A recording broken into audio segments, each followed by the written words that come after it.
اعوذ باللہ من الشیطان اللعین الرجیم، بسم اللہ الرحمن الرحیم۔ صفحہ نمبر 45۔ اس صفحے میں سورہ مبارک بقرہ کی 265 سے 269 نمبر تک کی آیات ہیں، کل 5 آیات ہیں، جن کا ترجمہ یہ ہے کہ اور جو لوگ اپنے اموال کو رضائے خدا کی طلب اور اپنے نفس کے استحکام کی غرض سے خرچ کرتے ہیں، ان کے مال کی مثال اس باغ کی ہے جو کسی بلندی پر ہو اور تیز بارش آ کر اس کی فصل دوگنا بنا دے، اور اگر تیز بارش نہ آئے تو معمولی بارش ہی کافی ہو جائے، اور اللہ تمہارے اعمال کی نیتوں سے خوب باخبر ہے۔ کیا تم میں سے کوئی یہ پسند کرتا ہے کہ اس کے پاس کھجور اور انگور کے باغ ہوں، ان کے نیچے نہریں جاری ہوں، ان میں ہر طرح کے پھل ہوں، اور آدمی بوڑھا ہو جائے اور اس کے کمزور بچے ہوں، اور پھر اچانک تیز گرم ہوا جس میں آگ بھری ہو چل جائے اور سب جل کر خاک ہو جائے؟ خدا اسی طرح اپنی آیات کو واضح کر کے بیان کرتا ہے کہ شاید تم فکر کر سکو۔ اے ایمان والو، اپنی پاکیزہ کمائی اور جو کچھ ہم نے زمین سے تمہارے لیے پیدا کیا ہے سب میں سے راہ خدا میں خرچ کرو، اور خبردار انفاق کے ارادے سے خراب مال کو ہاتھ بھی نہ لگانا، کہ اگر یہ مال تم کو دیا جائے تو آنکھ بند کیے بغیر چھوؤ گے بھی نہیں۔ یاد رکھو کہ خدا سب سے بے نیاز ہے اور سزاوار حمد و ثنا بھی ہے۔ شیطان تم سے فقیری کا وعدہ کرتا ہے اور تمہیں برائیوں کا حکم دیتا ہے، اور خدا مغفرت اور فضل اور احسان کا وعدہ کرتا ہے۔ خدا صاحب وسعت بھی ہے اور علیم و دانا بھی۔ وہ جس کو بھی چاہتا ہے حکمت عطا کرتا ہے، اور جسے حکمت عطا کر دی جائے اسے گویا خیر کثیر عطا کر دیا گیا، اور اس بات کو صاحبان عقل کے علاوہ کوئی نہیں سمجھتا ہے۔ یہاں پر ابھی گفتگو اسی گزشتہ صفحے سے متصل ہے، اور انفاق اور احسان کا سلسلہ جو گزشتہ صفحے میں بیان کیا گیا تھا یہاں پر بھی ہے، اور یہاں پر گویا انفاق کے ایک مقصد کی طرف اشارہ ہے کہ جو لوگ انفاق انجام دیتے ہیں ایک ابتغاء مرضات اللہ، خدا کی خوشنودی حاصل کرنے کے لیے، دوسرا وتثبیتا من انفسہم، اور اپنے گویا نفس کی بقا اور اپنی روح کی تقویت اور اپنی روح کی مضبوطی کے لیے، یعنی تثبیت اور ثبات قدم ان کے نفس میں پایا جائے، اور ان کا دل جو ہے وہ ثابت رہے نیکیوں کے حوالے سے۔ اس لیے جو لوگ یہ انفاق کرتے ہیں، راہ خدا میں اپنا مال خرچ کرتے ہیں، ان کی مثال اس بلندی پر پائے جانے والے درخت کی ہے کہ جس کے اوپر اگر تیز بارش ہو تو اس کا پھل دوگنا ہو جاتا ہے، اور اگر تیز نہ بھی ہو تو چونکہ بلندی پر ہوتے ہیں ہلکی بارش میں بھی وہ پانی سے مستفید ہو جاتے ہیں، لہذا اس میں اچھا پھل لگتا ہے اور زیادہ پھل لگتا ہے۔ یعنی اگر تیز بارش ہوتی ہے تو ڈبل پھل لگے گا، اور اگر تیز بارش نہ بھی ہو تب بھی جو ہے ان کے اندر پھل لگتا ہے۔ یعنی اگر انسان انفاق کر رہا ہے، راہ خدا میں مال خرچ کر رہا ہے، تو مال کا مقصد کیا ہونا چاہیے؟ خدا کو خوشنود کرنا، خدا کو راضی کرنا۔ انسان چاہے جو بھی نیکی انجام دیتا ہے، انسان جب تک اس کا اجر اس کی ذات سے وابستہ ہے اس وقت تک نہ اس کے ذات میں دوام پایا جاتا ہے، نہ اس کی ذات میں بقا پائی جاتی ہے، اور نہ اس کی ذات باقی رہنے والی ہے، اور نہ اس کی ذات سے وابستہ جو چیزیں ان کے اندر بقا اور دوام کا کوئی تصور پایا جائے گا۔ لیکن خدا کی ذات دائمی ہے، باقی رہنے والی ہے، لہذا اگر عمل کو ہم خدا سے وابستہ کر دیں اور خدا سے جوڑ دیں تو پھر عمل میں اتنا حسن پیدا ہو جاتا ہے کہ وہ عمل کہ چونکہ خدا کے لیے انجام دیا گیا ہے لہذا خدا کی ذات میں بقا پائی جاتی ہے، وہ عمل بھی ایک گویا باقی رہنے والا اور اس کا اجر بھی باقی رہنے والا رہتا ہے۔ دوسرا، دل کی سالمیت۔ پروردگار عالم کی بارگاہ میں اسی کی رسائی ہے کہ جس کا دل صحیح و سالم ہے، اور اگر انسان کے دل میں کھوٹ پایا جاتا ہو تو انسان کی نیکیاں بھی برباد ہو جاتی ہیں اور ان کا کوئی اجر نہیں ملتا ہے۔ لہٰذا اگر انسان چاہتا ہے کہ اس کی نیکیاں برقرار رہیں تو اس کو ایک صاف دل، پاکیزہ دل سے اس کو انجام دینا چاہیے۔ لہذا جب انسان اپنے دل کی پاکیزگی کے لیے کوئی عمل انجام دیتا ہے تو گویا اس کا اجر مضاعف ہوتا ہے، ڈبل ہوتا ہے اور برقرار رہنے والا رہتا ہے۔ دوسرا پھر انسان کے جو نیکیوں کو خطرات لاحق ہیں اس کے حوالے سے پھر ایک مثال قرآن نے ذکر کیا کہ کیا تم یہ چاہتے ہو کہ تمہارے مثلاً باغات ہوں اور اس کے اندر نہریں جاری ہوں، بہترین بہرحال سرسبز و شاداب باغ، اور جو بھی ایک باغ کی خوبصورتی، حسن اور اس کی بقا کے لیے جو بھی چیزیں لازم ہیں سب کچھ اس باغ میں موجود ہو، اور انسان پھر بوڑھا ہو جائے اور اس کے بعد اس کے چھوٹے چھوٹے بچے ہوں، اور ایسے عالم میں ایک ایسی ہوا چلے کہ جس میں آگ ہو اور یہ آگ اس باغ کو جلا کر راکھ کر دے۔ یعنی یہ انسان کے نیکیوں کی مثال ہے کہ جب انسان نیکی انجام دیتا ہے تو ظاہر ہے کہ اس کا جو اجر ہے وہ وجود میں آتا ہے اور اس کا اجر محفوظ رہتا ہے، اور اس کے بعد کچھ ایسی چیزیں ہیں کہ جو باعث ہوتی ہیں کہ انسان کے اجر کو ضائع کر دیں، اور خاص کر قیامت کے دن کہ جب انسان کے اندر جو ہے وہ دوبارہ کوئی عمل کرنے کی طاقت ہی نہیں ہے، صلاحیت ہی نہیں ہے، اب کوئی نیکی وہ کما نہیں سکتا، ایسے میں جو بھی اس نے کمایا تھا وہ بھی جل کے راکھ ہو جائے تو پھر انسان بیچارہ ہو جائے گا، انسان بدبخت ہو جائے گا، انسان توحیدست ہو جائے گا، فقیر مسکین ہو جائے گا، اس کو تو کچھ بھی حاصل نہیں ہوگا۔ لہذا قرآن یہ مثال دیتا ہے کہ اس مثال کے ذریعے انسان کو متوجہ اور بیدار کرے کہ دیکھو نیکیاں کمانا صرف ہنر نہیں ہے بلکہ نیکیوں کو محفوظ رکھنا تاکہ جس دن اس نیکی کا کام ہو اس دن وہ ہمارے کام آ جائے، یہ بڑا ہنر ہے۔ اور یہ نیکی کس طریقے سے بچائی جا سکتی ہے؟ بس اسی طریقے سے کہ ہم اس کو خدا کے لیے انجام دیں تاکہ اس کا اجر محفوظ رہے۔ یہاں بار بار قرآن مثال دیتا ہے دانے کی، کھیتی کی، زراعت کی۔ ان مثالوں کا مقصد یہ ہے کہ ایک تو قرآن مجید پیغمبر کے اوپر نازل ہوا، اہل مدینہ سب وہ اہل زراعت تھے، کھیتی باڑی والے تھے، کھیت باغ والے تھے، لہٰذا ان مثالوں کو وہ اچھی طریقے سے درک کرتے تھے۔ دوسرا جو کھیتی باڑی کا سلسلہ ہے، دنیا چاہے جتنا ترقی کر لے، مشینی ترقی چاہے جتنی عروج پر پہنچ جائے، لیکن روٹی کھانا ہے تو بہرحال وہ کھیتی ہی سے ملے گی، دانے جو اگنے ہیں وہ سب باغ ہی سے حاصل ہونے والے ہیں، یعنی یہ کھیتی باڑی کا کوئی الٹرنیٹ دنیا میں نہیں آ سکتا۔ گیہوں گندم مثلا زمین ہی سے اگے گا، کبھی فیکٹری میں بننے والا نہیں ہے۔ لہذا انسان اس گویا مثال سے یا یہ ایسی چیز ہے کہ جو کبھی بدلے گی نہیں، اور یہ مثال انسان کے لیے کافی مانوس ہے۔ دوسری مثال جو مثلا یہ کہ انسان بوڑھا ہو جائے گا، بچے چھوٹے ہوں گے، یعنی ایک انسان ایک ایسے حالت میں زندگی گزار رہا ہے کہ جب خود کچھ نہیں کر سکتا، اور جو جن لوگوں کو چھوڑ کے آیا ہے ان کے اندر بھی گویا اتنی صلاحیت نہیں ہے کہ وہ اس کے لیے کچھ کر سکیں۔ یوم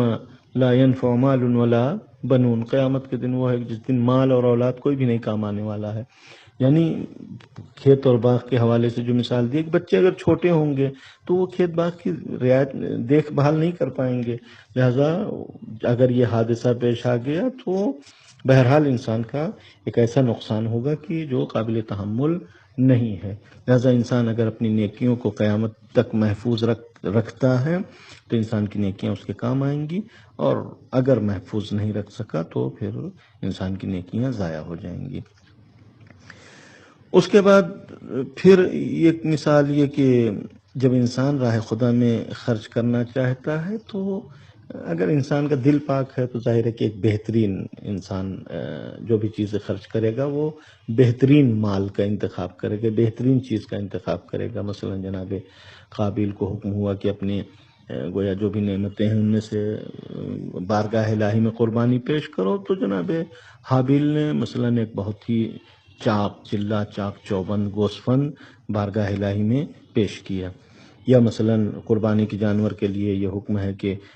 جانور چاق چوبند ہونا چاہیے، اس کے مثلا چربی لٹکتی ہو، تو ظاہر ہے کہ پروردگار عالم کی بارگاہ میں نہ خون جا رہا ہے نہ گوشت جا رہا ہے، تو پھر ان سب کا مقصد کیا ہے؟ مقصد یہ ہے کہ جب راہ خدا میں قربان کر رہے ہو تو بہتر سے بہتر قربان کرو،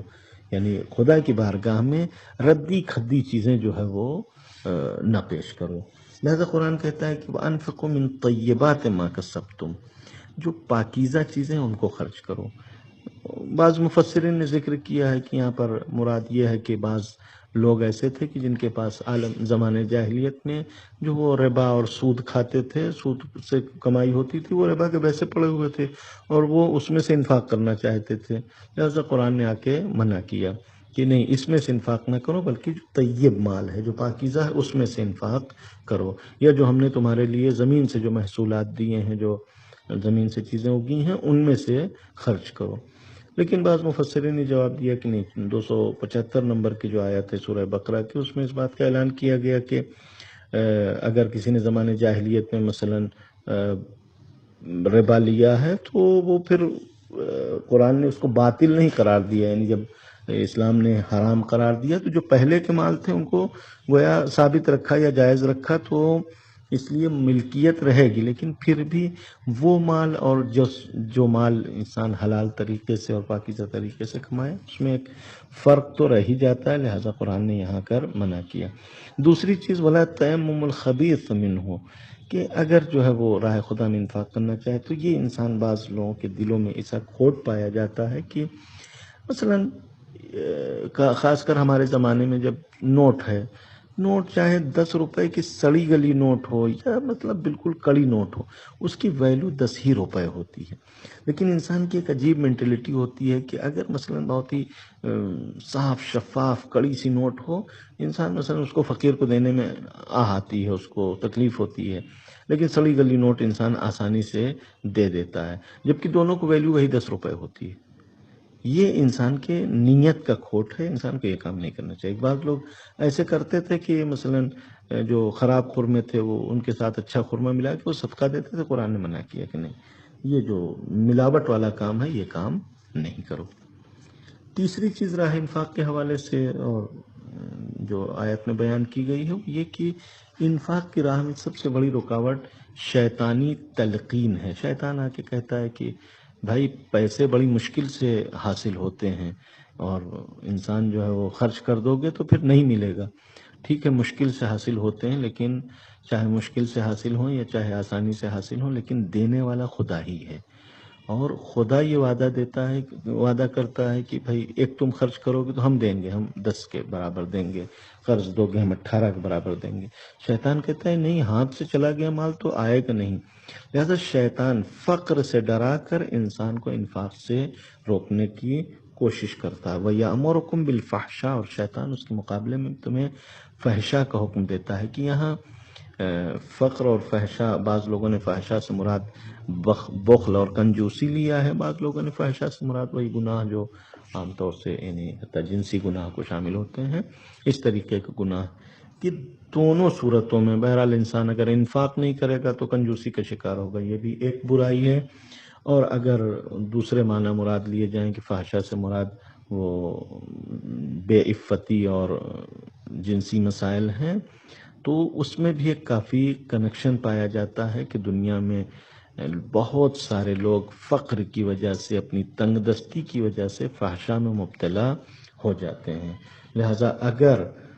شیطانی تلقین ادھر سے اثر نہ کرے، یعنی لوگوں کو انفاق سے روکنے میں ناکام ہو جائے، تو ادھر فحشاء کا بھی راستہ نہیں کھلے گا۔ لیکن شیطان کرتا کیا ہے کہ جس کے پاس مال ہے اس کو انفاق سے روکا، تو جس کے پاس نہیں ہے وہ فقیر ہو جائے گا۔ وہ فقیر ہو جائے گا تو جا کے اس کو کہے گا کہ تم کیوں جو ہے وہ ہاتھ پہ ہاتھ دھرے بیٹھے ہو، تمہارے سامنے یہ راستہ کھلا تو ہے، اس میں اچھی کمائی ہے، اچھا پیسہ ہے، جا کے مثلا نعوذ باللہ یہ گناہ کرو۔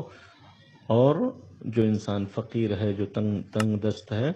وہ جا کر اس گناہ میں مبتلا ہو جاتا ہے۔ لیکن اگر شیطان پہلے مرحلے میں ایک مالدار کو انفاق سے روکنے میں ناکام ہو جائے تو ظاہر ہے کہ غریب نہیں رہ جائے گا، تو پھر شیطان اس کو گناہ کے لیے ورغلانے میں بھی ناکام رہے گا۔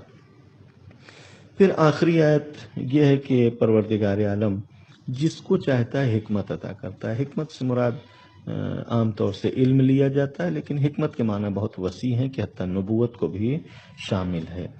کہ پروردگار عالم جسے چاہتا ہے عطا کرتا ہے. یہ مشیت انسان کے مشیت اور انسان کے خواہش کی طرح نہیں ہے کہ انسان کے خواہش کا کوئی درا ٹھکانہ نہیں ہوتا، کوئی گویا ان کی معیار نہیں ہوتا. انسان کی دل چاہنے کا مطلب یہ ہوتا ہے کہ حتیٰ عام طور سے معیار کے خلاف جو کام ہو وہ ہم کہتے ہیں کہ ہمارا دل ایسے چاہتا ہے لہذا ایسے انجام دیں گے. لیکن پروردگار عالم کے لیے اگر کہا جاتا ہے من یشاء تو وہاں مشیت الہی وہ حکمت کے بنا پر ہوتی ہے، یعنی مشیت الہی کسی حکمت کی بنیاد پر ہوتی ہے. لہذا اگر یہ کہا گیا کہ اللہ جسے چاہتا ہے حکمت عطا کرتا ہے، یعنی پروردگار عالم کسی خاص مصلحت کی بنیاد پر، کسی خاص حکمت کی بنیاد پر انسان کو علم، تقوی اور حکمت جیسی چیزوں سے نوازتا ہے. اور اس کے بعد جسے حکمت عطا کی جائے وہ اس کے لیے خیر کثیر ہے، یعنی حکمت جو ہے وہ خود خیر کثیر ہے. اور یہ خیر کثیر ہونے کا معنی یہ ہے کہ اسی گزشتہ آیت کے ذیل میں اس آیت کے معنی اگر انسان سمجھنا چاہے تو وہ یہ ہے کہ جب ایک طرف شیطان برائیوں کی طرف دعوت دے رہا ہو، ایک طرف شیطان نیکیوں سے روک رہا ہو، دوسری طرف خدا یعیدکم مغفرۃ و رحمہ، مغفرۃ منہ فضلا، کہ پروردگار مغفرت کا وعدہ کر رہا ہے، تو انسان دو وعدوں کے درمیان جو جس کشمکش میں گرفتار ہوتا ہے اور کشمکش کا شکار ہوتا ہے، اس کشمکش سے نکلنے کے لیے انسان کے لیے ضروری ہے کہ اس کے پاس یہ حکمت ہو، اتنی تدبیر پائی جاتی ہو کہ انسان فیصلہ کر سکے کہ ہمیں شیطانی وعدے کے اوپر عمل کرنا ہے یا الہی اور ربانی وعدے کے اوپر عمل کرنا ہے. کہ اگر انسان کے اندر یہ حکمت پائی جاتی ہے تو انسان آسانی سے فیصلہ کرے گا کہ ہمیں الہی اور ربانی وعدے کی وفا کرنا ہے، شیطانی وعدے سے ہمیں پرہیز کرنا ہے. لہذا اگر انسان کے اندر حکمت ہے تو اسے یہ خیر نصیب ہوگا کہ انسان کبھی بھی برائی میں گرفتار نہیں ہوگا. لیکن یہ باتیں قرآن کہتا ہے وَمَا يَذَّكَّرُ إِلَّا أُولُو الْأَلْبَابِ، صاحبان عقل کے علاوہ یہ باتیں ہر انسان کے سمجھ سے پرے ہیں. والسلام علیکم ورحمۃ اللہ وبرکاتہ.